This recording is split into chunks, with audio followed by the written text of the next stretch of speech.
Welcome back to Blood Moon Rise of Kai Chen, Episode 2 Part 1. Viewer discretion is advised. The apartment no longer felt like home. Splintered wood lay scattered across the floor where the dining table had once stood. Plaster dust drifted lazily through shafts of moonlight pouring in from the shattered window. The air smelled of broken concrete, iron, and something old or something wild. Kai stood in the center of the wreckage, chest rising and falling heavily. His hands were still trembling, not from fear, from restraint. He lifted one hand slowly and stared at it. The skin looked normal again, human, but beneath the surface he could feel it, like a coiled animal pacing behind thin glass, waiting. "You must breathe," his mother said softly from across the room. Her voice was calm, but he could see the strain in her eyes. She was not shocked. That frightened him more than the attack. "They called me property," Kai said, his voice hoarse. "Clan property." His mother stepped carefully over broken debris. "You are not their property." "Then what am I?" She didn't answer immediately. Instead, she knelt beside one of the fallen attackers. The man's body had already begun to change. His glowing eyes had faded. His claws had retracted. In death, he looked almost ordinary, almost. "They belong to the Iron Fang clan," she said quietly. Kai's jaw tightened. "So they're organized, great, secret werewolf mafia." "It is not a mafia," she corrected gently. "It is older than this city, older than this country." The weight of that pressed down on him. "How many of them are there?" Her eyes lifted to his. "Enough." Kai walked to the broken window and looked out over the city's skyline. Neon lights flickered in the distance. Traffic flowed like nothing had changed. But everything had changed. His entire life had been built on a lie of omission. He remembered being a child healing too fast from cuts, always stronger than classmates, his father teaching him control instead of aggression. Balance first. Power second. It hadn't been just martial arts training. It had been containment. "You knew this would happen," Kai said without turning around. His mother joined him by the window. "I knew it was possible." "That's not the same thing." "No," she admitted. For the first time, anger flared in him, not the wolf's rage, but his own. "You let me grow up thinking I was crazy. Like something was wrong with me." She looked at him fully now.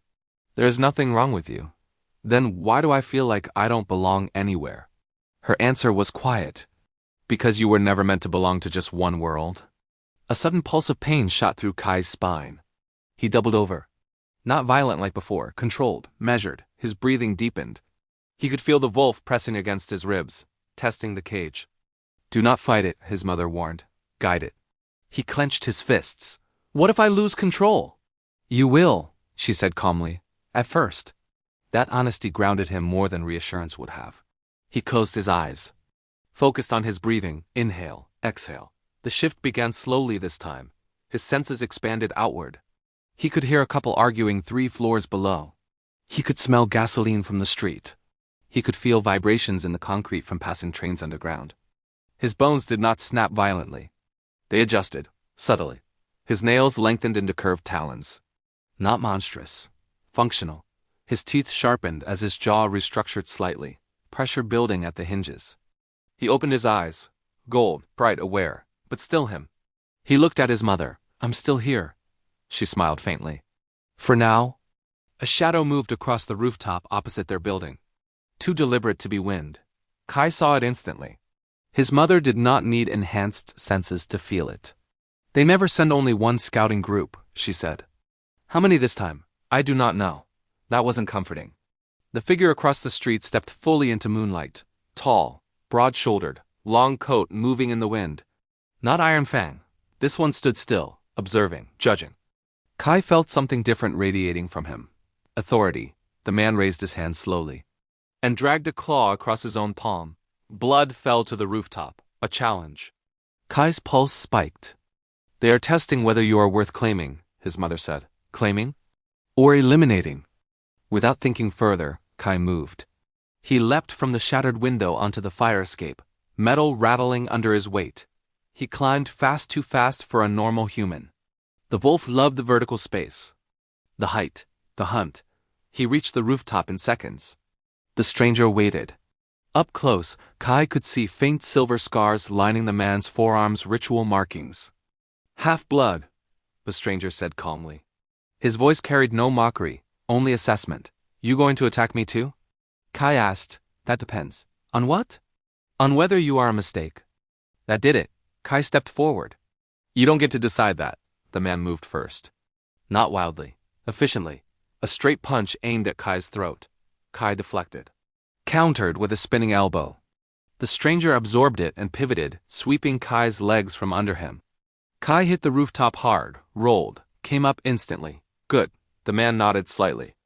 They circled. This wasn't gang violence. This was evaluation. The stranger attacked in combinations, precise, controlled, disciplined. A martial style rooted in something ancient. Kai recognized this structure. His father had shown him fragments of it. The wolf inside him surged with instinct. He let it guide his reactions. Not override them. Guide them. Claw met forearm. Fist met jaw. The stranger smiled faintly. Interesting. Mid-strike, muscle expanded. Speed multiplied. He caught the incoming punch, twisted, and slammed the man onto the rooftop with enough force to fracture tar beneath him. Kai's claws hovered at the stranger's throat. The wolf wanted to finish it. End him. Dominance. But Kai hesitated. Choice. The stranger's eyes gleamed with approval. You are not Iron Fang, he said calmly. And you are not weak. Who are you? Silver Lotus. The name carried weight. We do not fear the prophecy, the man continued. But we will not bow to it either. What prophecy? Kai demanded. The man's expression hardened slightly. The half-blood will either unite the clans or end them. The words settled heavily between them. Which will you choose? The stranger asked. Kai didn't answer. Because for the first time he realized it might not be entirely up to him. Part 2 coming soon. Like, comment, and subscribe for more videos.